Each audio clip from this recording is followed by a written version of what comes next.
Hi there, welcome to Appy Chips YouTube channel. I am Amber Jain and today we will learn how to install this app on Mac using Homebrew, which is also popularly known as simply Brew. But before we get started, let me answer some frequently asked questions first. To start with, what does a package manager like Homebrew does? Well, a package manager lets you install, uninstall or repair apps on your Mac. A package manager is very similar to App Store on macOS or Microsoft Store on Windows operating systems, except that a package manager uses commands that you type on Mac terminal to install or uninstall different programs.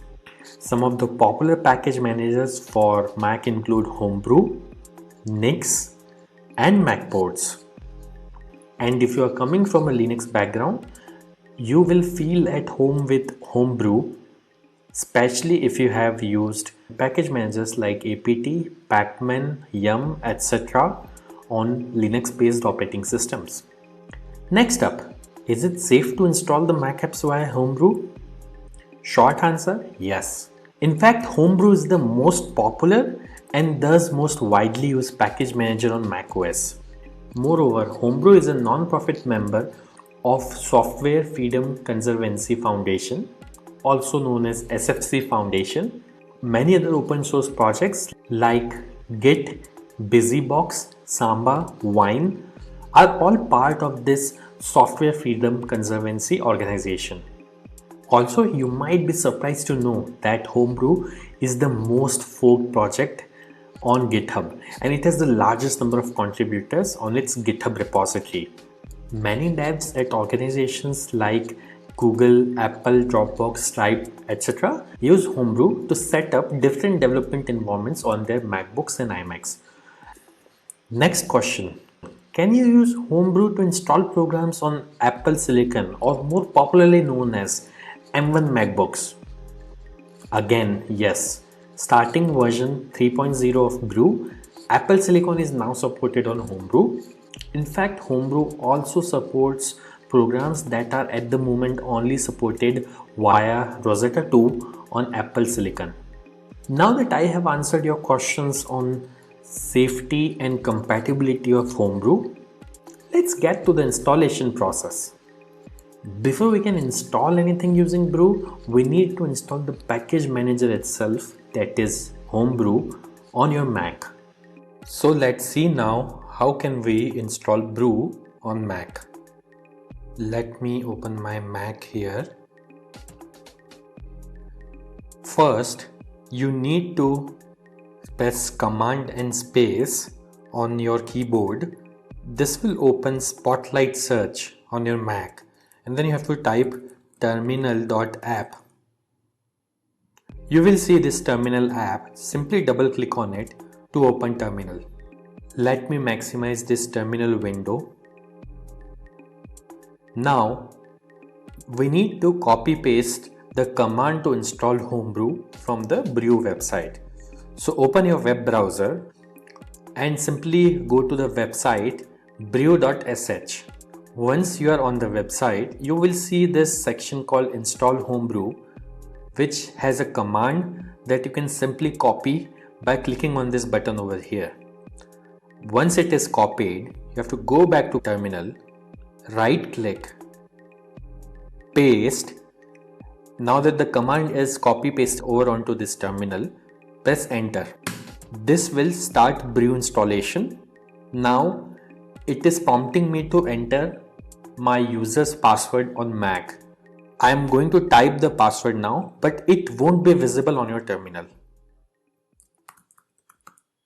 Once you have entered the password, simply press enter, and if the password is correct, the script will continue. Now it is saying press return to continue the installation. I'll press enter here, and this will start the installation of Homebrew on my Mac. Let's wait for this to finish. As this message here says, installation successful. So that's it. Brew is successfully installed on your Mac now. Now before we proceed, I would like to highlight that Brew collects anonymous usage data via Google Analytics. As you can see on this page, if you want to opt out, you can simply run this command brew analytics off and press enter, which simply disables the anonymous usage data collection on your Mac.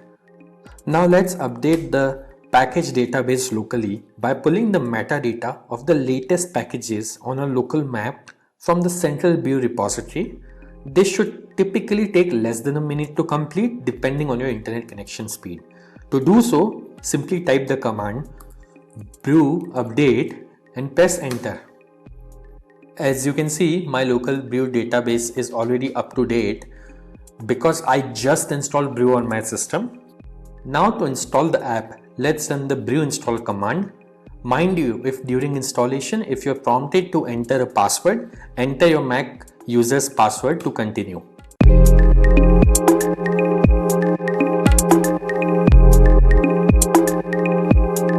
That's it. The installation was successful. If this video was useful, don't forget to hit the like button. And if you faced any problems during the installation in this video, please leave a comment below and somebody from AppyChip team will reply back to you. If in future any app installed using Brew stops working, then you can simply reinstall it using the command brew space reinstall space the name of the program. For example, I'll try to reinstall this program called Hello, which is already installed on my system.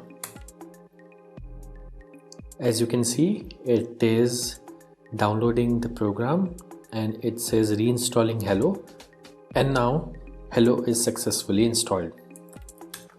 And if you want to uninstall any app installed using Brew, simply run brew space uninstall space the name of the program. In this case, I will try to uninstall the program Hello, which is already installed on my system. As you can see, within a few seconds, it says the program is successfully uninstalled.